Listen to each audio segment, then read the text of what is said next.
আরটিভির podcast zoom বক্সে আপনাদের সবাইকে আমন্ত্রণ জানাচ্ছি আমি সারা ফায়রুজাইমা। এবং আজকে আমার সামনে অতিথির আসনে যিনি আছেন তিনি নোয়াখালীলা পোলা, মানে এভাবে বলার কিছু নাই, কিন্তু নোয়াখালীর মানুষরা আসলে নিজেদেরকে নিয়ে অনেক প্রাউড ফিল করে। তাই আমার মনে হলো তার প্রথম পরিচয় হওয়া উচিত নোয়াখালীর ছেলে। আর যদি তার এমনিতে আমি একটু আপনাদের সাথে পরিচয় করিয়ে দিই তাহলে বলবো তিনি চমৎকার গান করেন। যদিও পরিচয় শুরুতেই বলে দিয়েছি ছেলে, কিন্তু গান কিন্তু তিনি করেন নারী কণ্ঠে। এমন আরও অদ্ভুত অদ্ভুত কিছু বিষয় আছে। তিনি গান দিয়েই উঠে এসেছেন, আবার শুনছি তিনি অভিনয় করছেন। আসলে কে তিনি, কি করছেন, কি চলছে তার জীবনে, নোয়াখালীর এই ছেলেটির জীবনে, সেটি জানতে চাই। আমাদের সাথে উপস্থিত আছেন আলামিন। কেমন আছেন আলামিন আপনি? আলহামদুলিল্লাহ ভালো আছি, আপনি কেমন আছেন? আমি ভালো আছি। আপনি যখন কথা বললেন যে আমি ভালো আছি, আমার তো মনে হচ্ছিল যে বোধহয় মেয়ে কণ্ঠে কেউ একটা কিছু বলে বসবে, সেরকম হলো না। হবে আস্তে ধীরে, সব আস্তে ধীরে হবে। আস্তে ধীরে কি গানের থেকে কথাটাও আপনি নারী কণ্ঠে বলা আরম্ভ করবেন নাকি? না, আমি মূলত নারী কণ্ঠে কথা বলি না, আমার হয় না আসলে। আমি শুধু গান গাওয়া ট্রাই করি। গানটাই হয়। গানটা কিভাবে হয়ে গেল একটু এই শুরুটা শুনি। গানটা মূলত আমার যখন বয়স অনেক কম ছিল, আমি অনেক ছোট ছিলাম তখন। আমার এখনো ছোট? হ্যাঁ এখনো ছোট, যদিও আরো ছোট যখন ছিলাম। কোন বয়সে? যখন আমার 12-13 বছর বা 15-16 বছর তখন আমার নর্মাল গলাটা অনেক চিকন ছিল। তো তারপর আমি অনেক গান শুনতাম। আমি আলকা ইয়াগনিক ম্যামের, কনক চাপা ম্যামের। তো শুনতে শুনতে ভাবলাম যে আমাকে অনেকেই বলতো, আমার নর্মালি ফোনে যখন আমি কথা বলতাম আমাকে অনেকেই বলতো যে তোমার কণ্ঠ তো অনেক চিকন। তো তখন মেয়েদের মতো, হ্যাঁ বলতো, এটা বলতো। দেন আমি ট্রাই করলাম যে ওনাদের মতো, ওনাদের গান বেশি শুনতাম, তো আমি ট্রাই করলাম যে একটু ওনাদের মতো গাওয়ার। মানে মানুষ যেটা একটু মজা করতে চেয়েছিল সেটাকেই পাওয়ার বানিয়ে নেওয়ার চেষ্টা। এক্স্যাক্টলি, হ্যাঁ। আমি ট্রাই করলাম যে গাওয়ার ওনাদের মতো করে। একদিন গাইতে গাইতে একদিন আমি করোনা, যখন কোভিড চলছিল তখন ঘরে বসে না থেকে আমি একদিন একটা গান কভার করে আমি ফেসবুকে আপলোড করি একটি গ্রুপে। দেন গানটি ছিল সুরাজ হুয়া মাধ্যম, ওই গানটি। তো সবাই বলতে লাগলো যে আমার কণ্ঠ নাকি আলকা ইয়াগনিক ম্যামের সাথে অনেক মিল আছে। তো এর অদ্ভুত কমপ্লিমেন্ট। মানে আলকা ইয়াগনিক এত চমৎকার একজন মানে শিল্পী, তার সাথে কণ্ঠের মিল পাওয়াটা যে কোনো একজন শিল্পীর জন্য সৌভাগ্য, নারী শিল্পীদের জন্য। আপনি পুরুষ হয়ে সেইখানে কমপ্লিমেন্ট পাচ্ছেন। আমি আরো কথা বাড়ানোর আগে এই গানটা একটু শুনি, তারপরে আমি আরো গল্প আমি একটু ট্রাই করছি। খারাপ হলে দর্শক বুঝবে। হ্যাঁ এক্স্যাক্টলি। ওকে।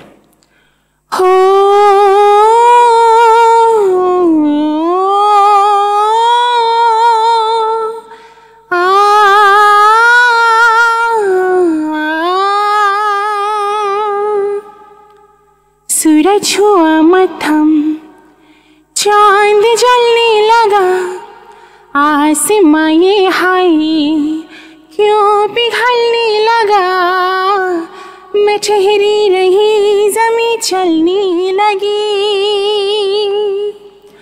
धड़काए दिल सांस थमने लगी।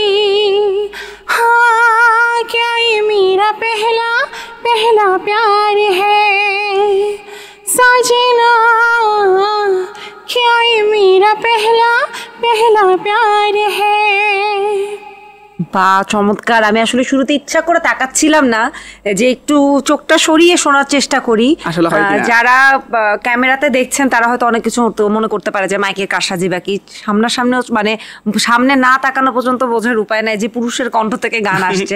একটু পেছনের গল্পগুলো শুনি। হ্যাঁ, এই যে গান মেয়েদের কণ্ঠে গাওয়ার ইচ্ছা বা চেষ্টা, তো বাসায় তো আরো মানুষ ছিল না, বা প্র্যাকটিসটা কিভাবে? বাসার মানুষজন কখনো অবাক হয়ে আসেনি বা কেউ শোনেনি যে ছেলেটা কেন মেয়েদের মতো করে গান গাচ্ছে? ওনারা মূলত শুনেছে। আমি তো নর্মালি আরটিভি ইয়াংস্টার থেকে আমি সর্বপ্রথম টিভিতে আমি আসি। তো ওনারা তখন জেনেছে যে আমার, তার আগে জানেনি। এর আগে আমি অনেক অনেক গাইতাম, আমি ফেসবুকে আপলোড করতাম, কিন্তু ওনারা জানতোই না। না কিন্তু বাসায় যখন রিহার্সাল, আমি রিহার্সাল বাসায় একদমই করতাম না। আমি বাইরে আমার ফ্রেন্ডদের সামনে গাইতাম সারাক্ষণ মেয়েদের গলায়। হ্যাঁ, দুইটাই একসাথে করতাম।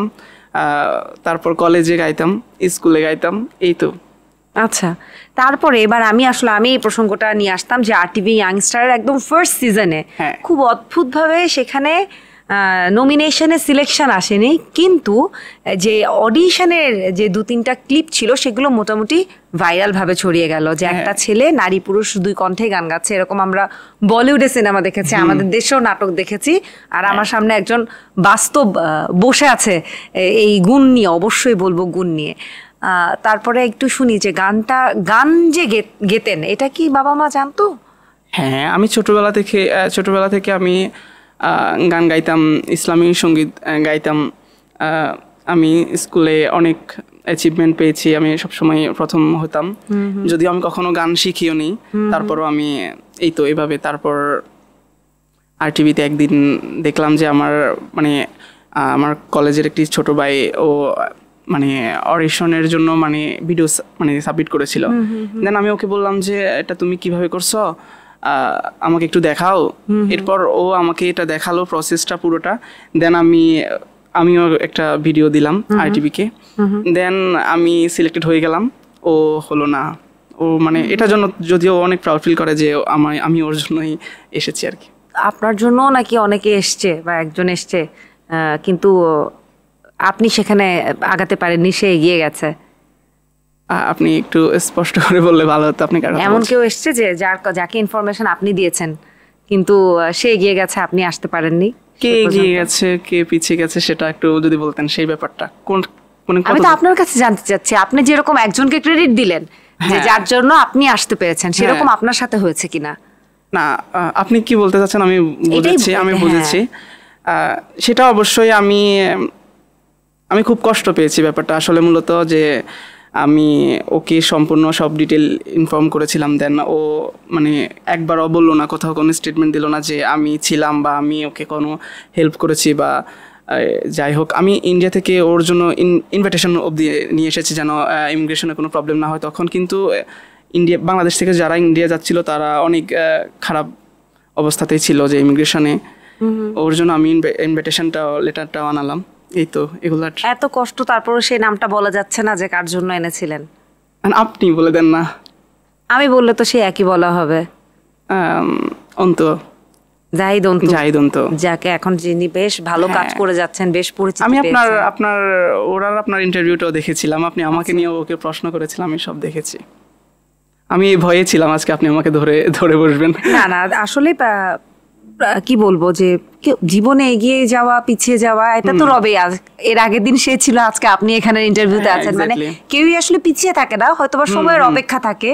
আর স্বীকৃতির ব্যাপারটাও ঠিক সেরকম, যে একজন ব্যক্তি যদি কাউকে স্বীকৃতি নাও দেয়, যেটা কাজের স্বীকৃতি সেটা কাজই তাকে এনে দেয়।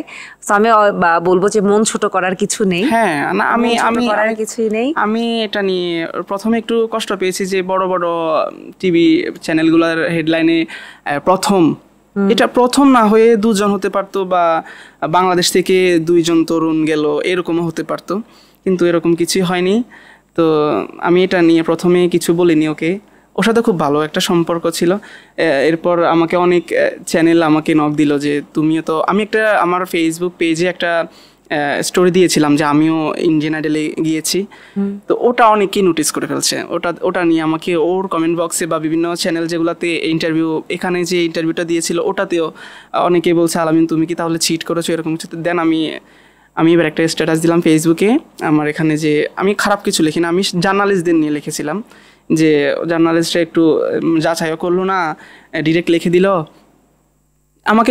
এটা আমারও ভুল আছে যে আমি প্রথমে জানাইনি। তো এরপর এই তো সবাই এবার আমাকে নক দিল, জার্নালিস্ট আলামিন তুমি এসে ইন্টারভিউ দাও। আমিও দিলাম। এবার 2 দিক থেকে মারামারি, এই তো। কিন্তু যদি একদম শুরুর কথায় যাই, শুরু এই গানের এই যে টিভি ইন্টারভিউ, মিডিয়া জগতে পথ চলার যে শুরুটা RTV ইয়াংস্টার থেকে, সেখানে যখন ডুয়েল ভয়েসে গান করলেন, গানের এখনো যদি বলি যে RTV রিয়েলিটি শোর যে পেজটা, সেখানে একদম সবচেয়ে হিট 3টা ভিডিও যদি বলি, 3টাই আপনার। এক্স্যাক্টলি। কিন্তু সেখানে তো আর এগিয়ে যাওয়াটা হলো না। এখন এই যে গানের কোথাও না কোথাও নিশ্চয়ই আছে, আপনি ভালো করছেন, হয়তো আপনার থেকেও কেউ ভালো করছে, কিন্তু আপনি নিজেকে এগিয়ে নেওয়ার জন্য এখন কি করছেন? আমি নিজেকে এখন এগিয়ে নিয়ে আমি অবশ্যই নিজে রেওয়াজ করি। আমি আগে আমি যদিও এটাকে নিয়ে বলা উচিত না, তারপরেও আমি আমার আগের যে ভিডিওগুলো দেখি এখনকার যেগুলো দেখি আমি অনেক পার্থক্য খুঁজে পাই। যে আগে তো আমার গান হতোই না, আমাকে তখন অনেকেই কমেন্ট করতো, আলামিন তোমার গলা ভালো বাট তোমার গান হয় না, তোমার গানের উচ্চারণ হয় না। আমি এখনও কিন্তু যে কথা বলতেছি আমার উচ্চারণ অনেক ভুল হয়, আমি জানি, আমি অলওয়েজ স্বীকার করি। কিন্তু আমি তখন ওদের কমেন্টগুলার বাজে কমেন্টগুলার বাজেভাবে উত্তর দিতাম যে আমি ঠিক, তোমরা ভুল, এরকম কেন করো। কিন্তু এখন আমি বুঝতে পারছি যে ওরা আসলেই ঠিক ছিল, আমি ভুল ছিলাম, আমার গানগুলো আসলে তখন হতোই না। এখন কোনো ওস্তাদের কাছে শেখা হচ্ছে না, পুরোটা নিজে নিজেই করা? নিজে করা হচ্ছে। আমাদের ওখানে তেমন কোনো আমি দেখছি না যে ভালো মানের কোনো ওস্তাদ আছে এখন অবধি। তবে কয়েকজন ইচ্ছা প্রকাশ করেছে যে আমাকে গান শেখানোর জন্য। পরিবার থেকে এখন কতটুকু সাপোর্ট? একদম 100%। যে গানগুলো নিয়ে এত আলোচনা, এত কথা আরটিভি এন্টারটেইনমেন্ট রিয়েলিটি শোর পেজটা থেকে, ওই গানের থেকে একটু যদি দু একটা গান শুনে, এতক্ষণ তো একটা নারী কণ্ঠে শুনলাম, পুরুষ এবং নারী যেটার যে গুণটার জন্য আজকে এখানে আলামিন হয়ে উঠে আসা, সেই রকম একটা গান শুনতে চাই, এবং নারী পুরুষ দুটো কণ্ঠে। হ্যাঁ, এটা কি আরটিভি থেকে যেগুলো গিয়েছিলাম ওগুলা থেকে একটা হতে পারে সেখান থেকে হতে পারে একটা। ওকে, তাহলে আমি এখন আমার মাঝে নিয়ে এখন আমি এই গানটি করছি, প্লিজ। আমার মাঝে নেই এখন আমি, স্বপ্নের সিঁড়ি বেয়ে স্বর্গে নামি, যেন অন্যরকম এক ভালোবাসাতে ডুবে আছি তুমি কাছে আসাতে।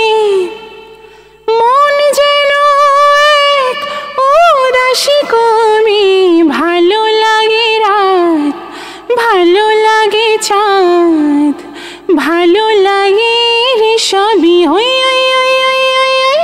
ভালো লাগে ফুল, কিছু কিছু ভুল, ভালো লাগে রে সবই। যেদিকে তাকায়, যেখানে চোখ যায়, সেখানে দেখি তোমায়। লুকোচুরি মন, লুকোচুরি সুখ, লুকিয়ে রয় ভাবনায়, যেন অন্যরকম এক ভালোবাসাতে ডুবে আছি তুমি কাছে আসাতে। মন যেন এক উদাসী কবি, ভালো লাগে রাত, ভালো লাগে চাঁদ, ভালো লাগে রে সবই, ভালো লাগে ফুল, কিছু কিছু ভুল, ভালো লাগে রে সবই। বা চমৎকার, আমার খুব পছন্দের একটা গান, এবং একসাথে বসে দু কণ্ঠে শুনে ফেলা হলো। খুব কঠিন নাকি এখন প্র্যাকটিস করতে করতে সহজ হয়ে গেছে বিষয়টা? যখন শুরুটা ছিল তখন আসলে কেমন ছিল? না, একদমই শুরু থেকে বলছি না, আমার গলা নর্মালি একদম চিকন, আমার গলা এখনো চিকন, আপনি যদি নোটিস করেন আমার শুরুতে আরো চিকন ছিল গলা। তো তখন থেকেই আমি ওইটাই এখন রয়ে গেছে, এটাই ছিল। বন্ধুদের মাঝে কখনো এটা নিয়ে একটা তো, হ্যাঁ এখন তো একটা অবস্থানের তৈরি হচ্ছে, সে জায়গায় এসছেন, কিন্তু যখন শুরু ছিল তখন বন্ধুদের মধ্যে এটা নিয়ে হাসি ঠাট্টার কখনো শিকার হতে হয়েছে? ওরা তো এখন মজা করে কি, আমি সারাক্ষণ তো ওদেরকে শোনাতে একদম বিরক্ত করে ফেলছি। তো ওরা এখন এটা নিয়ে একটু মজা করে যে যখন আমাকে কেউ বলে যে একটা সেলফি তুলবো বা ছবি তুলবো, তখন ওরা বলে কি, আরে ওরা যদি ওর সাথে একটা দিন থাকতে পারতো তাহলে বুঝতো যে কতটা কষ্টের মধ্যে আমরা আছি। ওরা এরকম নিয়ে মজা করে। আচ্ছা, দারুণ। গানের প্রসঙ্গ তো আসলাম, আরও আসবো, এটাই যেহেতু মূল প্রসঙ্গ। কিন্তু গান থেকে আমি শুনলাম যে অভিনয়ে আসা হয়ে যাচ্ছে বা হয়ে গেছে, একটু যদি ক্লিয়ার করতে। এটা এখন আমি ক্লিয়ার করতে চাচ্ছি না, আমি পরে আবার যদি কখনো আমার আরটিভিতে কোনো ইন্টারভিউ থাকে আমি অবশ্যই এটা ক্লিয়ার করবো, এটা একটু রেস্ট্রিকশন আছে। মানে অভিনয় করেছো কি করো এটা কি বলতে পারবে? হ্যাঁ, করেছি। কার সাথে করেছো এটা বলতে পারছো না? তবে আমি অবশ্যই এটা নিয়ে আবার আসবো। শুটিং শেষ? আচ্ছা, কতটুকু পর্যন্ত বলা যাবে? অভিনয় করেছেন এতটুকু জানতে পারলাম, শুটিং শেষ জানতে পারলাম, আর কতটুকু পর্যন্ত বলা যেতে পারে? আমি এটাতে লিড অ্যাক্টর। Lead actor? এটা কি একটি চলচ্চিত্র নাকি নাটক? এটা শর্ট ফিল্ম টাইপের কিছু একটা। তো আমি আর না বলি আপু, প্লিজ। আচ্ছা, এটাকে একটা বড় সারপ্রাইজ হতে যাচ্ছে। এটা কতদিন পরে আমরা জানতে পারবো? এটা এই তো কিছুদিনের মধ্যে। কিছুদিনের মধ্যে। তাহলে এতটুকু তো অন্তত জিজ্ঞেস করতেই পারি যে এই আলামিনকে আমরা যে হিসেবে চিনছি এবার ভিন্নভাবে চিনবেন একটু। এটা কি একেবারেই ভিন্ন নাকি আলামিনের এই গুণটাও এখানে আসবে, এই যে পুরুষ এবং নারী কণ্ঠে গান গাওয়ার বিষয়টা? এটাও আসতে পারে, এটাও আসতে পারে। তবে এটা একটু আমি এখন ক্লিয়ার করতে চাচ্ছি না, কিন্তু আপনি অনেকটাই ক্লিয়ার করে নিচ্ছেন। কিন্তু আমি এটা নিয়ে আমি পরে আবার বলবো, পরে আবার। আচ্ছা, তাহলে গান নিয়ে আর একটু শুনি যে যেহেতু গান নিয়ে কাজ করা হচ্ছে, আরো শেখার চেষ্টার মাঝে আছেন, তাহলে কি পরবর্তীতে আবারও যখন ইয়াংস্টার হবে বা আবারও, এখন তো বিভিন্ন রিয়েলিটি শো অনেক প্ল্যাটফর্ম রয়েছে, আর টিভি রয়েছে, আবারও কি ইচ্ছা আছে অডিশনে আসার? আমি আমি তো মূলত ইন্ডিয়াস গট ট্যালেন্টে সিলেক্টেড ছিলাম, সেটা আমি কখনো কোথাও বলিনি কোনো ইন্টারভিউতে। এটার কারণেই আমি ইন্ডিয়ান আইডলে গেলাম। আমি প্রথমে ইন্ডিয়াস গট ট্যালেন্ট আমি একটা ইন্টারভিউ দিয়েছিলাম। আমি কি চ্যানেলের নাম বলতে পারবো? হ্যাঁ, টিভি চ্যানেলের নাম সময় টিভিতে আমি একটা ইন্টারভিউ দিয়েছিলাম আরও 1 বছর আগে। দেন ওই ইন্টারভিউটাতে আমি ওই সেম গানটা গিয়েছিলাম, সুরা ছোঁয়া মাধ্যম। তো এই গানটি গাওয়ার পর এই গানটি ইনস্টাগ্রামে প্রচুর ভাইরাল হয় ইন্ডিয়াতে। দেন আমাকে ইন্ডিয়াস গট ট্যালেন্ট থেকে নক দিয়েছিল একটি ওখানকার একটি মেন্টরে। তো আমাকে নক দিয়েছিল, দেন আমাকে মানে সব আমার কাছ থেকে গান মিউজিক মানে সব নিয়েছিল, আমার বায়োডাটা সব নিল। দেন এটা হবে এমন সময় তো আমাদের দেশে ছাত্র আন্দোলন শুরু হলো, 5ই আগস্টের পর ইন্ডিয়ান আইডল শুরু হলো। যদিও ইন্ডিয়ান আইডলে যাওয়ার সময়ও ওরা আমাকে এতটা করে নাই। প্রথমে যেরকম আমার সাথে একটা ভালো বন্ডিং ছিল, কিন্তু যখনই দেখলাম 2 দেশের একটু আমাদের নেত্রী চলে গেছে, দেন এরপর থেকে দেখি ওরা একটু মানে কম করতেছে আর কি। আপনার নেত্রী? হ্যাঁ, না আমার না, সবার, আপনাদের সবার, আমাদের সবার সাবেক নেত্রী। আচ্ছা আচ্ছা। তো এবার ইন্ডিয়াস গট ট্যালেন্টে এটাতে আমি সিলেক্টেড ছিলাম। দেন আমি ইন্ডিয়ান আইডলে আমার এটা, যদিও ইন্ডিয়াস গট ট্যালেন্ট আমার কখনো ড্রিম ছিল না, ইন্ডিয়ান আইডল ড্রিম ছিল। তো আমি এটাতে মানে বলতে গেলে আমি জোর করে গেলাম ওখানে, অনেক জোর করে। আমরা ওখানে তো অনেকক্ষণ লাইনেও দাঁড়িয়েছিলাম। তারপর উনি আমাদেরকে ঢুকতে দিল। উনি না থাকলে আমাদেরকে ঢুকতেই দিত না, যার কথা একটু আগে বলছিলেন, ঢুকতেই দিত না উনি না থাকলে। এটা একটু তাচ্ছিল্যের টোন যেন মনে হলো, ঢুকতেই দিত না। তো আমি যতটুকু জানি যে প্রথমে তো আমাদেরকে দাঁড়ায় রাখছে, যে আমাদেরকে জিজ্ঞেস করলো, আমরা দুজন ছিলাম বাংলাদেশে, আরেকজন ছিল আমার ফ্রেন্ড, তো আমরা মোট 3 জন। তো আমাদেরকে জিজ্ঞেস করলো যে আধার কার্ড আছে তোমাদের? আমরা বলছি যে না, আমরা তো বাংলাদেশ থেকে এসেছি। ইন্ডিয়ান আধার কার্ড যেটা। হ্যাঁ।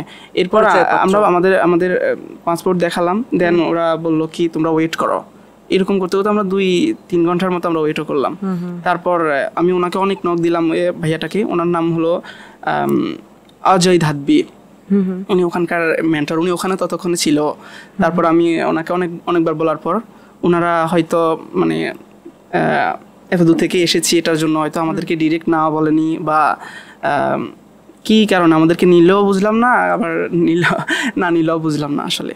যাই হোক, এই একটা এটা হয়তো বা ওই যে কোনো কিছু না প্রাপ্তি থেকে অনেক কিছু প্রাপ্তি থাকে, তবে আশাটা তো পূরণ হয়ে গেছে। আমার খুব ইচ্ছা। একটা জিনিস খুব একদম অভিনয় নিয়ে বা এই কাজটা নিয়ে আমি কিছুই জানতে চাচ্ছি না, কিন্তু একটা জিনিস আমার জানতে ইচ্ছে হচ্ছে যে এই যে গানের সাথে একটা গান নিয়ে এগিয়ে যাওয়ার জন্য লড়াই, যুদ্ধ এবং চেষ্টা, সেখান থেকে অভিনয়টায় আসলে মানে আশা হলোটা আসলে কিভাবে? ইচ্ছা ছিল নিজের অভিনয় করার? একদমই না, আমি জানতামই না। তো এটা তো হুট করে, এটা এই গান থেকে আমাকে দেখছে একটা ইন্টারভিউতে, দেখে দেন আমাকে নক দিল এইভাবে। দেন এই তো আমি এটা নিয়ে পুরো ডিটেল বলবো একসময়। না ডিটেল তো আমিও শুনবো, এগুলো তো ডিটেল না, ছোট্ট করে একটু শুনে নিলাম। গান নিয়ে আরো একটু শুনি যে পরিকল্পনাটা কি আসলে ভবিষ্যতের? এখন পর্যন্ত বলছেন যে নোয়াখালীতে প্রপার মেন্টর পাওয়া যাচ্ছে না, কারো কাছে শিখছেন না, কোনো ওস্তাদ। তবে আমি চাইলে তো ঢাকাতে শিফট করতে পারি, কিন্তু আমি ঢাকাতে একটু কম থাকা হয়। গান নিয়ে আমার বলতে গেলে যেটা আশা, সেটা হলো কি আমি নিজের সাথে নিজে ডুয়েট করতে চাই, একটা ফিল্মে গাইতে চাই, এরকম কিছু আর কি। এটাই আমার লাস্ট ড্রিম আর কি। Last dream? হ্যাঁ, মানে একটা থাকবে আমার গান, যদি অনেক থাকবে তারপরও বলতেছি যে অন্তত একটা গান থাকবে যে আমি নিজের সাথে নিজে ডুয়েট করে গাচ্ছি একটা ফিল্মে।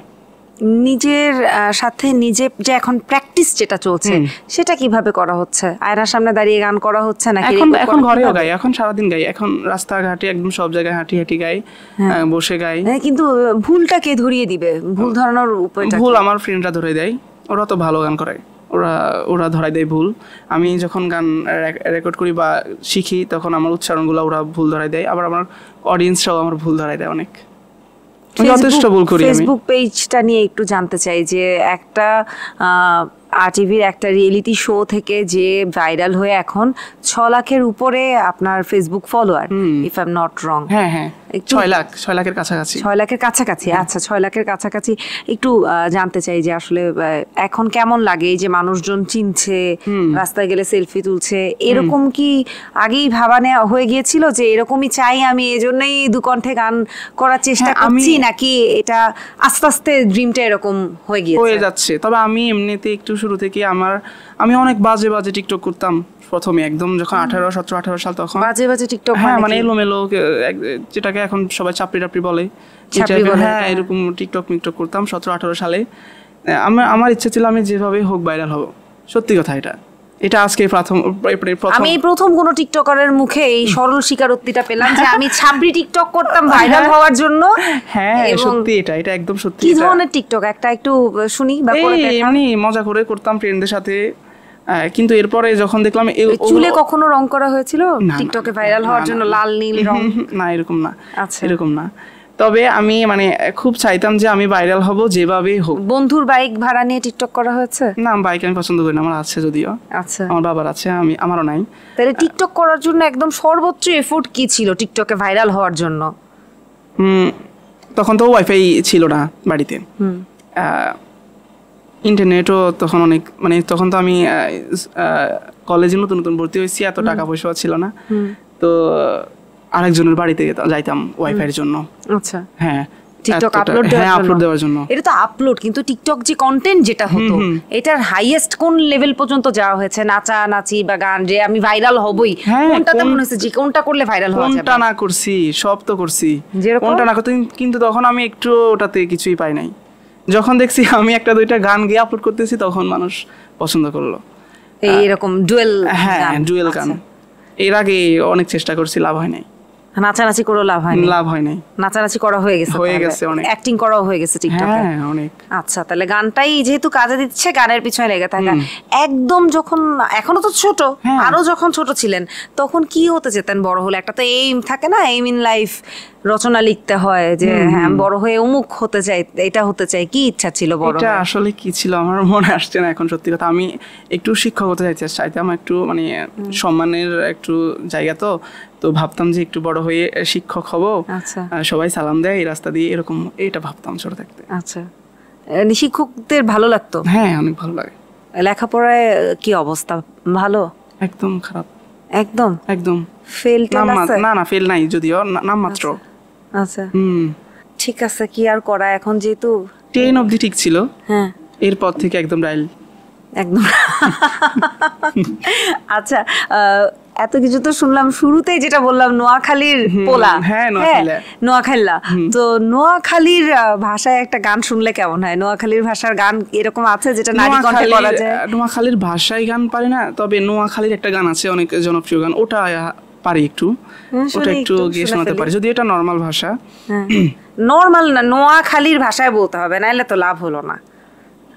আর নাহলে একটা রেগুলার বাংলা গান যেটা নোয়াখালীর ভাষায় করতে পারবেন। আচ্ছা, আপনি বলে দেন না একটা। এত কঠিন বিষয়, আমি তো জানি না কোন কোন বাংলা গান আপনি জানেন, যে কোন একটা র্যান্ডম। সাথী তুমি আমার জীবনে গানটা একবার করি। হ্যাঁ প্লিজ। ডুয়েল কন্ট্রি করবো? তাহলে তো একেবারে শোনায় সোহাগা। আচ্ছা, ওকে।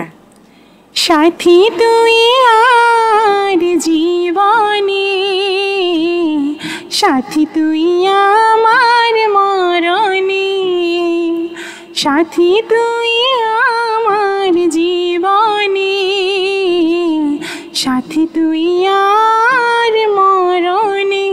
ও সাথী রে, সাথী রে, সাথী রে, সাথী রে। খুবই অল্প নোয়াখালীর ভাষা পেলাম, খুব একটা আমার জায়গায় আর হ্যাঁ খুব একটা জমলো না যদিও। তাহলে আমি আরেকটা সুযোগ করে দিই, কথা বলাতে তো কোনো ফ্লুয়েন্সি একেবারে।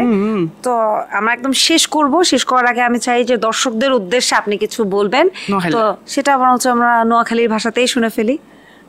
দর্শকদের উদ্দেশ্যে আমি একথা কমু যে আপনারা আরে যে সাপোর্ট করছেন এখন অবধি যথেষ্ট সাপোর্ট করছেন, শূন্যতন উড়াইতে উড়াইতে আরে 6 লাখে বিতে নিছেন, তো আরও সাপোর্ট করবেন।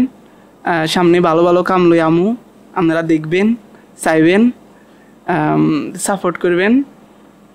আর কি করতাম, এবার যা বলা হয়েছে সেটা একটু বাংলায় ট্রান্সলেট করে দেন যাতে বাকি বাংলাদেশিরাও বোঝে। ওকে ওকে। আসলে আমি বললাম যে নোয়াখালীর ভাষায় যে আমাকে যারা আপনারা শূন্য থেকে আমার এত সাপোর্ট করতে করতে আমার এত লাখ লাখ ফলোয়ার করে দিলেন, এত সাপোর্ট করলেন, এত মানে আপনাদের সাপোর্টে আমি আরও ভালো ভালো কাজ নিয়ে আসবো নেক্সটে।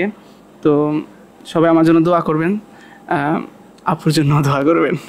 আলামিন, অসংখ্য অসংখ্য ধন্যবাদ আজকে আমাদেরকে সময় দেবার জন্য, এবং অনেক অনেক শুভকামনা রইল পরবর্তী সময়ের জন্য, যাতে যে লক্ষ্য নিয়ে আপনি এগুচ্ছেন সে লক্ষ্যে যাতে আপনি পৌঁছাতে পারেন এবং খুব শীঘ্রই যেন পৌঁছাতে পারেন। Thank you so much.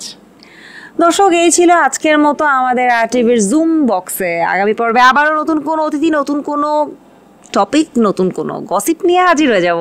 Stay tuned.